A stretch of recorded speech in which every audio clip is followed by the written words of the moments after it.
Wanita cantik itu lega akhirnya bisa bertemu dengan Takaya yang masih gentar atas pengalaman yang barusan dialaminya. Rudra dan Faeria berlari menyambut si wanita cantik, yang ternyata senpai dari Faeria.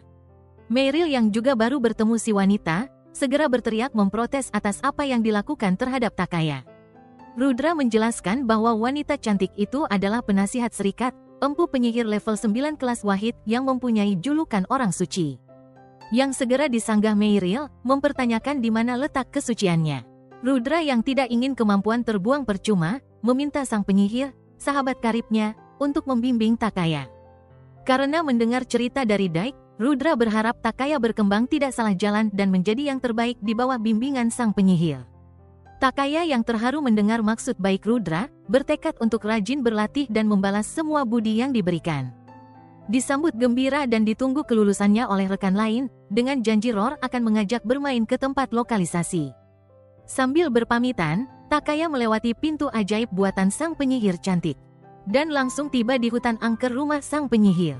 Mempertanyakan kesiapan Takaya yang segera dijawab bahwa ia akan mempelajari semuanya. Setelah mendapat perintah untuk memilih kamar manapun yang dimau, Takaya memasuki rumah indah sang penyihir.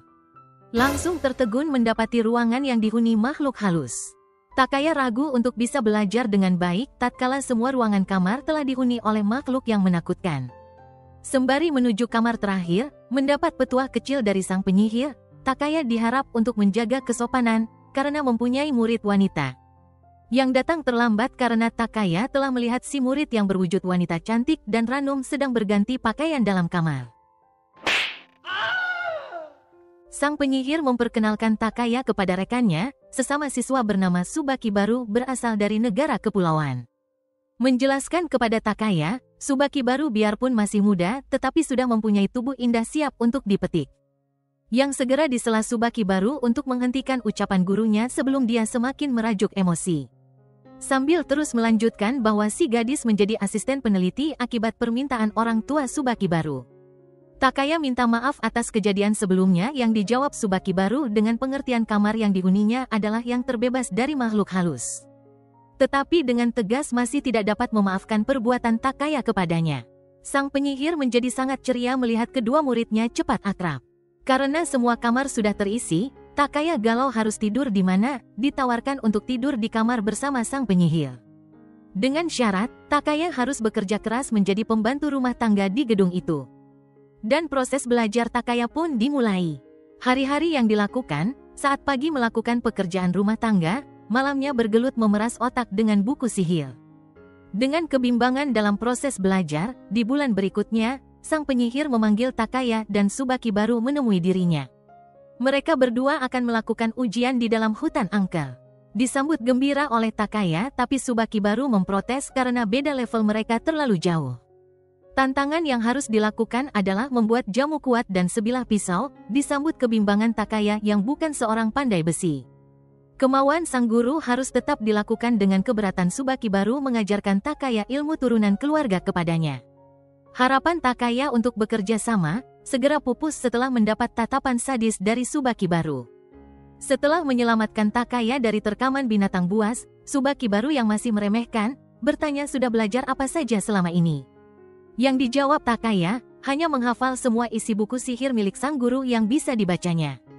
Menawarkan untuk membuat jamu penangkal untuk Tsubaki Baru, yang mendapat tanggapan beku dari si gadis. Si gadis masih tidak rela untuk mengajarkan ilmu turunan keluarganya kepada Takaya. Tsubaki Baru melaporkan kegiatan hari itu pada sang guru, menyantap racikan masakan Takaya karena dengan penuh malu perut si gadis berbunyi. Segera membentak Takaya untuk menghentikan ocehannya setelah merasakan ada ancaman datang mendekat. Dirasa ancaman terlalu besar, Tsubaki Baru menyuruh Takaya untuk segera kembali ke rumah. Tiba-tiba seekor serigala raksasa datang menyerang tetapi segera terkapar dapat dikalahkan dengan mudah oleh Tsubaki Baru. Segera disadari Takaya bahwa Tsubaki Baru adalah makhluk luar biasa. Serigala yang kini mengarahkan perhatian kepada Takaya, datang menerkam di bawah jeritan kecemasan Tsubaki Baru. Tiba-tiba serigala itu segera menjelma menjadi gadis cantik dan jatuh terkapar dalam pelukan Takaya. Takaya segera menyadari bahwa gadis itu sedang keracunan serta mengalami demam tinggi dan berniat untuk menolong tanpa menghiraukan protes dari Tsubaki Baru. Subakibaru kekeh untuk tidak memberikan pertolongan karena ini adalah hukum alam di mana yang kuat akan memangsa yang lemah. Di mana segera dibantah Takaya, yang berkeras hati untuk menolong menerangkan bahwa dia selamat karena juga pertolongan semua orang serikat dan Subakibaru. Subakibaru akhirnya menyerah atas kemauan Takaya. Dan akhirnya turut membantu Takaya yang kelelahan membopong gadis serigala. Meminta Takaya untuk memanggilnya sebagai Akane dan akan membantu untuk mencari bahan baku ramuan jamu obat. Karena si gadis serigala sedang tidak sadar diri, Takaya membantu meminumkan obat dengan cara perpindahan mulut ke mulut. Akane meminta Takaya untuk menghentikan perbuatan mesumnya, yang dibantah bahwa perlakuannya ini hanyalah prosedur medis umum. Pagi harinya, Akane terkejut mendapati si gadis serigala tengah sibuk menciumi Takaya.